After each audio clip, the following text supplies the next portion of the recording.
today's guest is a psychotherapist named Tami. She's going to be here. Hopefully, we'll get it right the first time. She'll be here any moment. And we are going to talk about how to learn to trust again. And so we know how difficult it is. I see you, Tami. How difficult it is getting out of these really, you haven't, you know, your ex has betrayed your trust, but you also have stopped trusting yourself. Oh, good, I can see you. Welcome, Tami. Thank you so much for joining us. Thank you. I'm so glad to be here with you. I'm adjusting all my stuff. Hopefully this works. Okay. Yeah. Hi. Hi. So I was just saying that, it is so hard, first of all, getting out of an unhealthy relationship. And we know it takes an average of 7 to 9 times. And one of the things I'm wondering if you see often, because we do, is people feeling like, oh, that was so awful. And it took so long to even just get out that I am never going to trust anyone again. I'm not getting involved. I'm good. Like, how often is that with your clients? Oh, I think probably 9.999 out of 10. And you know what? I've been there too, and I said those same exact Me. words. So I absolutely get it. Yeah. Ooh, so good. So maybe we can talk about what you recommend and maybe a little about what we did to get over that hurdle. But first of all, before we even get into it, can you formally introduce yourself and give us a little bit about your background? Sure. Yeah. My name's Tami Kiekhaefer. I'm a licensed clinical social worker. I've been in private practice for about 25 years, and I help people with anxiety, depression, couples counseling, trauma, domestic violence. So yeah, being in the field for so long, I feel comfortable helping wherever you are. I'll meet you there, and we'll work through it, and we'll figure it out. Oh, I love it. I love it. Love that, like that comforting feeling of someone's going to meet you where you're at rather than Mhm. like, here's what you should be doing. Take notes. Right. Yeah. Right. Yeah, that never works. No. So there's all kinds of misconceptions, I think, about trust and betrayal that people have. Can you talk about some of the things that people think, oh, I should feel this way or I should be doing this? Yeah. Well, you probably heard that statement like stop shitting on yourself because it doesn't. I mean, it's only just more pressure. Like you're going through enough on with just going through bad relationships and trauma and domestic violence and then the whole court system and trying to, move forward in your life. There are no shoulds. Like you are exactly where you're supposed to be, and learning how to just really embrace where you are, and it'll help you think more clearly. If you're sitting there saying, oh, I should be feeling this, or I should be over this, or I should be stronger, well, okay, you're going through a lot of stuff, so you're not.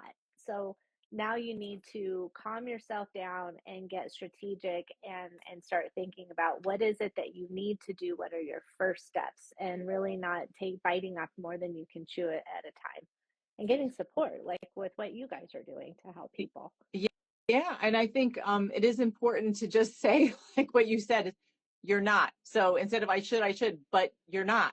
You're not Hmm. feeling calm, you're not feeling confident, you're not feeling like you're ready for the next step. Right, right. And who would be calm? I think it would be weird if you were calm in that situation, just like go with the flow. I mean, you have a lot going on right now. So, yeah, cut yourself some slack. Yeah, so I think one of the things we see too is people who say, well, I've been out of the relationship for 6 months. Why do I still, why am I still feeling like I miss this person, especially if I know that it was an unhealthy relationship? Yeah, I think, when you first meet somebody, you don't typically, they don't have a sign on their head saying, I'm going to physically and mentally and emotionally abuse you. I'm going to steal every ounce of your confidence. Just so you know, here's a heads up, here's who I am. So you don't know what you're going to get into a lot of times. And maybe there were some really positive things about the relationship. So if it were 100% bad, and your very first date somebody smacks you in the face, likely you're not going to have a second date. And so after years of being with somebody or even having kids with somebody, I think that you want to try to cling to what the positive parts were and what you missed from that person, often what happens is your confidence has been zapped, and you've lost yourself, and so you've been compromising your non-negotiables for such a long time that when it ends, you want to cling to maybe some positive aspects about the relationship. So six Yeah. months is kind of a drop in the bucket for dealing with the type of trauma that your clients have been through. Yeah, well, I mean, a lot of our clients are actually more than 6 months out. Some of them are 8 years out, and they Mhm. still, I wouldn't say they miss their exes, but I think that they still feel like the dynamic is there where they're afraid of their exes. Mm. How does somebody deal with like this fear where they think they're still shitting on themselves? They're still saying, well, it's been 8 years. I shouldn't be so scared all Mhm. the time. But there's still this sense of dread that I'm living with, that if I don't do what this person wants, that something bad is going to happen. Yeah. Well, they've likely heard that a million times, and, the threats, and if you do this, here's what I'm going to do to you. And when your confidence is low, your anxiety is high and you're not trusting yourself. And so if somebody's making those threats, you can feel pretty paralyzed. And yeah, so I think that a lot of times, I talk with my clients a lot about the toxic cycle of conflict, and how I almost picture it as like you're in a dance and you're dancing with your partner, and from a distance you're dancing and the music is good and everything's like flowing, but when you get up close, your feet are tattered, your clothes are ripped apart, you're stepping on each other's toes, you're bruised, like this dance becomes comfortable, but it doesn't mean it's healthy. And Mm. so you get into these patterns and you've got to change the music. You have to say, this pattern that I've gotten myself into is actually very destructive and it's very toxic. And so, but it's easy to get back into it because that's what feels comfortable, because it, like, quote, worked, but it's really not working. It's ripping you apart. Yeah, as you're saying that, I'm thinking of the parallel for our clients who are out of the relationship. All of them are, but they feel like they're still doing that dance in terms of communicating with their exes, Mhm. where the things that they've been doing aren't really working, but they still do it because they think that it's the only way. Mhm. How does somebody break a pattern like that, where we can see it from the outside, but when you're in it you think, well, this is what we've always done and I can't imagine there's another way to do it? How does somebody start taking steps out? I think getting support, just whatever you can do to break that cycle. Maybe it's if their ex reaches out to them and sends some, verbally abusive text or some threatening text or something like that. And their first instinct is to pick up their phone and type out a response or say, respond. They're being impulsive. They're responding out of impulse versus taking a pause, calling a friend, calling their therapist, calling your business, saying, I just got this text. What are some ideas that I could do instead of just responding? I mean, even something like that is just breaking the cycle of an impulsive reaction, and just taking a pause and trying to, just like you said, I love that. Like, you're expanding your lens. So you're not in it, but you're looking at it from a distance, and you're really, what I recommend is saying, where is my ex coming from with this text? Is he or she coming out of, are they looking for a fight? Are they looking Yes. for power control? Are Yeah. they, yes. So where could they be coming from, and how do I want to respond to that level of dysfunction? Because if you just impulsively react, you're jumping right back into the dance. So anything you can do to take a pause, just stop and think, get some support, get another person's opinion that you trust, Yeah. could be a first idea. I'm writing down. I love to write things that stand out all the time. So always writing things, but I love how you said, how do I respond to this level of dysfunction? Mm. And I think when someone is in the moment and they are being impulsive, it's hard to imagine like this is actually really dysfunctional. Like I Mhm. don't need to be part of it. And it is Mhm. hard to pass or to pause. And my partner came up with this acronym called PASS, PAS. because right now we have this course on strategic communication. It's called How to Communicate with Your Ex Without Destroying Your Case or Losing Your Mind, because it is so hard.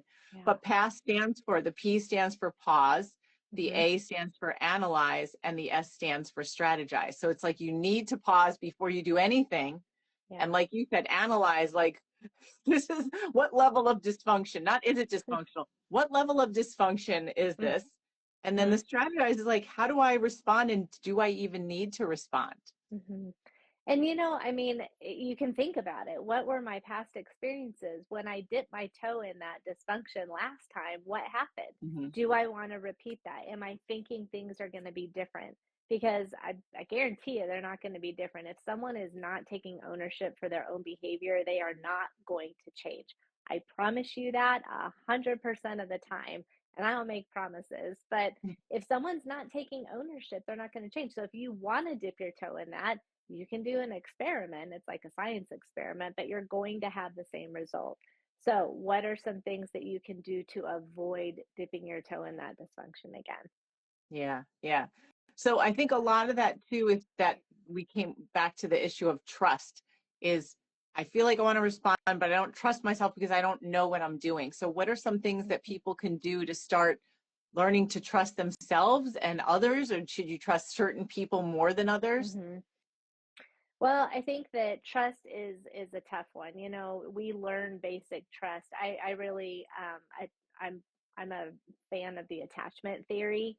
I utilize that a lot in my sessions, and if you think about it, from 0 to 3 years old is when you learn how to trust. You learn how to trust your environment. You learn how to trust your caregivers, and based on that, there's all kinds of levels of trust. It's like a spectrum, but when you have been in a situation where trust has been violated, it is really difficult to, you got to go back inside, and it's your own intuition that you've lost trust in. It's really Mm-hmm. not your external environment at that point. You have to think about, why am I having a difficult time trusting, or why do I trust everybody? Mm-hmm. And but learning to trust your intuition, your gut feeling, what is your body telling you? What is your mind telling you? What's your heart telling you? You can have three different messages there. So Mm-hmm. I think, again, like the trust factor, if you're being impulsive and you're not really stopping to pause, to pass, PAS, Mm-hmm. then you're probably going to just go back to what was comfortable. So I think that, again, when your confidence is low, your anxiety is high, and when Mm-hmm. you're anxious, you're impulsive, you're reactive. So I really help people to try to build their confidence back up and start to listen to your intuition and trust your intuition and not rationalize through it to where, it's a good idea if I respond right now. And again, sometimes you got to do it a million times and then you go, oof, I don't think I'm going to do that again. Yeah, but it takes practice and it takes support and help to, we have all kinds Yeah. of slides, and one is a picture of a beagle with a muzzle on it, where we're like, we need to Yes. muzzle you. Yes, yes. And you probably have friends and family that are like, why are you responding? Why are you responding? It is so easy for other people to offer their opinions, but you don't need opinions at that point. You really do need that support, like you said, and someone to walk you through it. Okay, let's, if you do respond, what do you think the outcome is going to be? Or maybe even have a different strategy to where you say, okay, don't respond to your ex, instead send me the text. And so you've got to get it out. You've got to, type away or voice to text or scream and yell or whatever. Call me instead of to the person who it's probably not going to be received That very well from. That's funny that you said that, because we actually do that with our clients. So my master's is in education, and I used to be a high school English teacher. And so we use a lot of educational metaphors, and we have something called the permission slip plan. We say you are not allowed to send any, well, we say you can voluntarily be on it, but if Uh-huh. you're on it, you're not allowed to send what you think you want to say to your ex. You send it to us first, and then you have to Yeah. wait. So Yeah. you have to wait for us, and it's less than a day always, but then we will proofread and edit it for you, and then you will start learning how to do it yourself. But at least it's having someone else's eyes, so then our client doesn't have the burden of being like, am I saying it right? Am I doing it right? I don't know. It's like, we'll make sure that you're doing it right, and then you start developing the confidence because you say, oh, and there's like a whole model and everything. But that's, I think, the best way to help people heal is to have someone kind of hand-holding for a while, but along the way teaching them the skills to be able to do it themselves. Absolutely. Yes, because independence is a wonderful feeling. Right. And being able to have that internal sense of control is, I mean, it's just life changing. And when you're in a situation like that, if you think about it, if you're in a relationship with someone that has that power control, they're like the mosquito and you're the host. So Mm, they're looking for somebody to give them more power. And if you don't give them power, then they can't feed on anything. So eventually, I mean, I know it takes a long time sometimes, but eventually, if you're consistent with saying, no, I'm not going to continue to feed you, they're going to go somewhere else out of desperation. right. But if they know that they can get to you and every single time you respond and they get you, it's just like taking the bait and they're Yep. fishing and then they're reeling you in and you're on the other end of the hook, flip flopping around totally out of control. So you have to cut off that energy source. Yeah. I think sometimes people don't realize that with people who are abusive, once you're out of that relationship, they still want your attention and they don't care if it's positive or negative. They'll be happy to take negative. So when you keep sending messages like, I have boundaries and I'm not going to keep talking to you, you're doing the opposite. I don't Exactly. like that you do this. Please respect this. You're telling them like that this is the door to getting to you because you've just relayed all the things that are bothering you and what your concerns are. Yeah. So we And don't want to they're even just eating it up. say Yeah. anything. Yum, I yum, yum, know. yum, I yum. like to. Yeah. Cut off the source.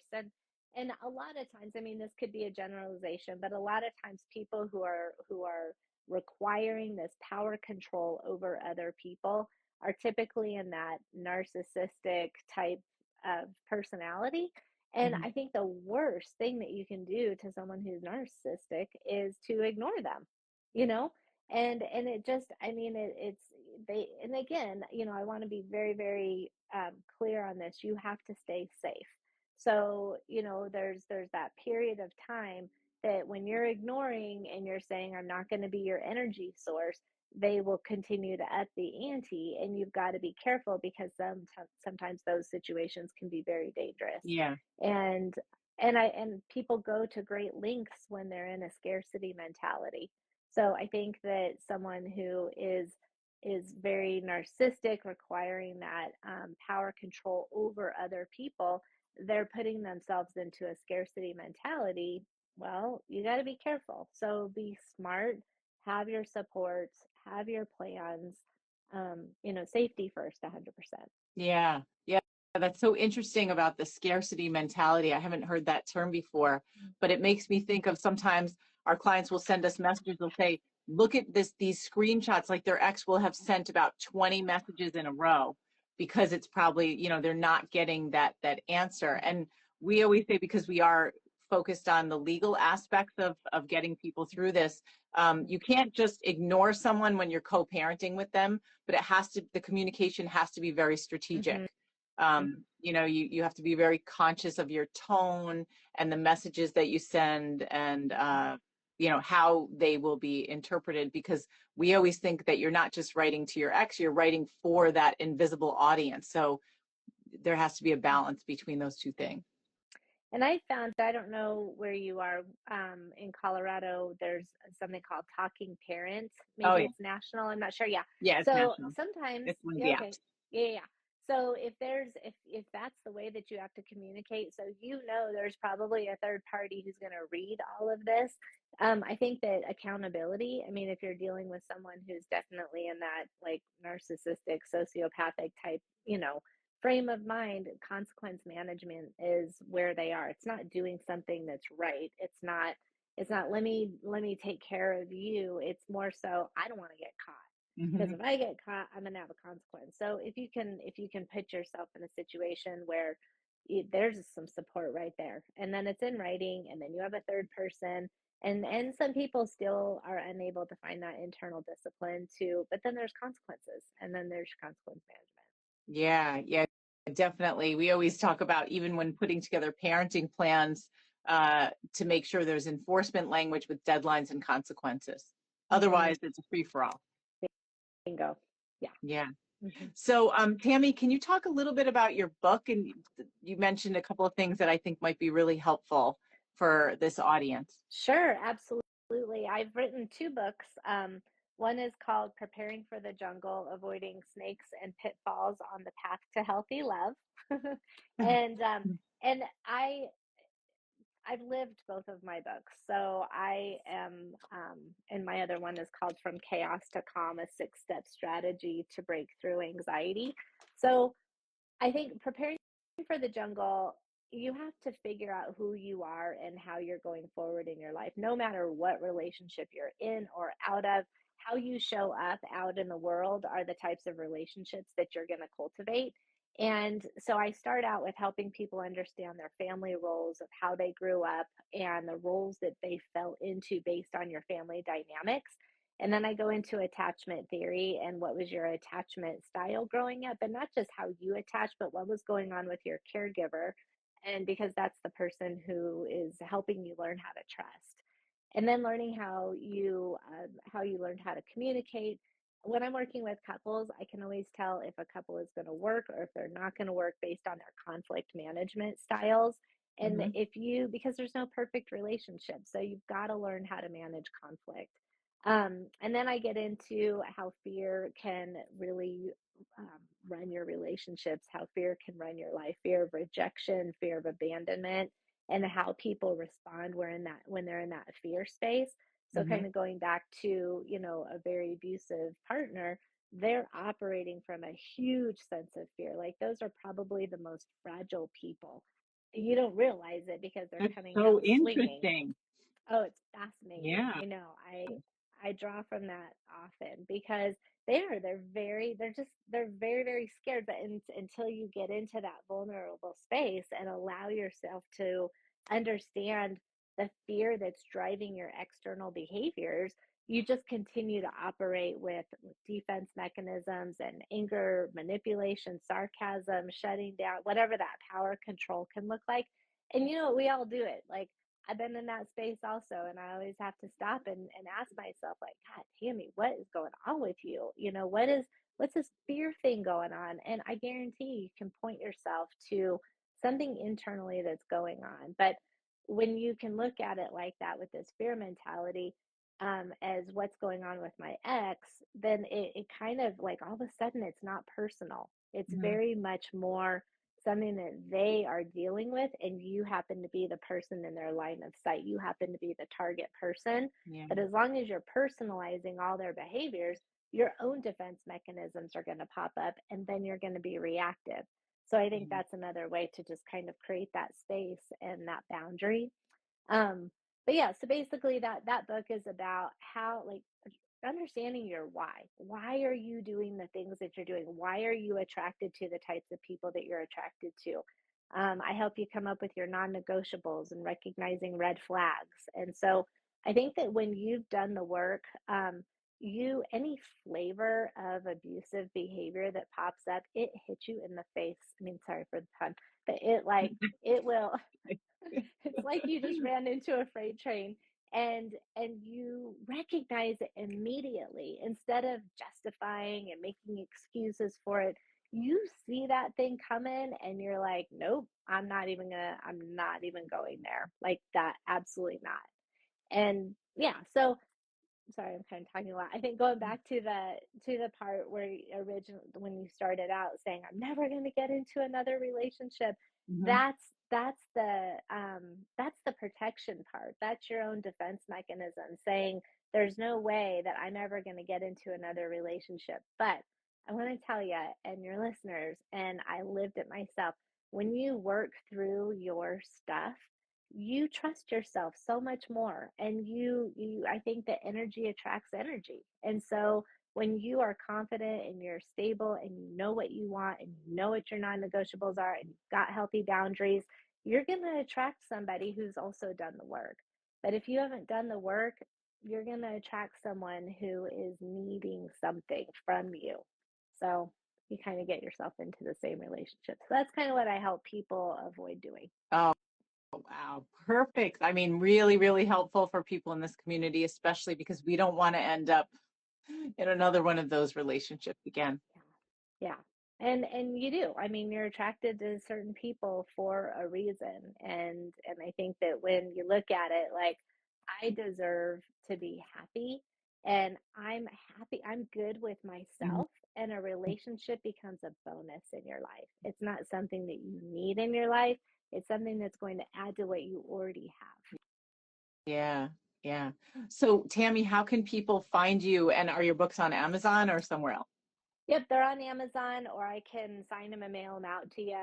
The best way to get in touch with me is probably my website, and it's Mhm. healthyhealing.net. And I've got some blogs on there. I've got a ton of free resources. I have a Facebook group called From Chaos to Calm. It's a private Facebook group that I help people with anxiety. And again, it's really all about confidence and building up that internal sense of self. And life becomes a whole different story when you feel good internally.